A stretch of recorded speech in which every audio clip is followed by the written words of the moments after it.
So it took me a while to work this out, so I thought I'd share, because I was having problems with these 3D layers, trying to just organize them and make sense of, you know, at what Z index they were in.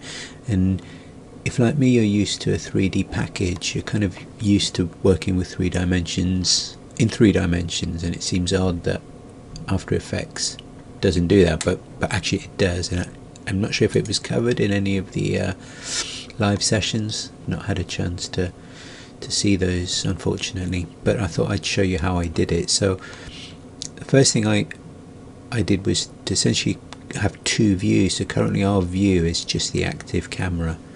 So if you have 2 views, and then on one of them you can choose to not choose the active camera but just a custom view, and when you switch to custom view you then start seeing things in 3 dimensions. Now your initial custom view may not default to exactly the same look as mine, but all you need to do is to pick up the camera tool, which is at the top right. Shortcut is C, I think, from what I just saw in the pop-up. Yeah, C. And then you can click down and hold and move your camera around to kind of rotate in 3-dimensional space. Middle mouse button down, you can just move along. Left mouse button rotates around the point, so you can, I mean, I kind of did it this way, I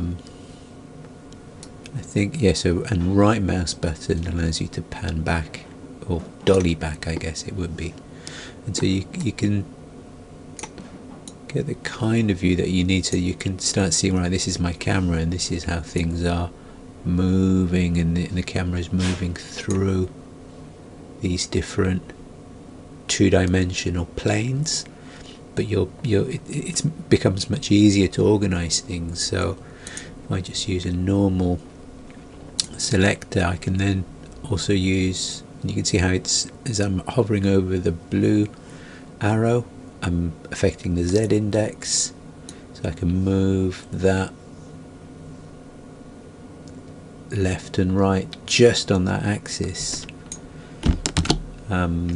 And if you wanted, you know, you could go on other axes, so that's the Y is up and down.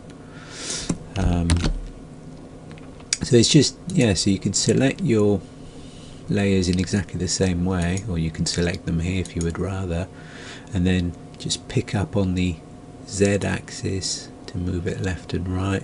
You can see if I move that, and suddenly it goes in front. See, it's now inside the cockpit. Is so at the moment I'm right clicking and trying to move, but I've forgotten that I need a camera tool to be able to do that. So you can see how that's changed. So I hope that's useful. It's just a little technique that I found, this kind of 2 views and turning one of them into a custom one and using the camera tool to be able to see things in 3 dimensions.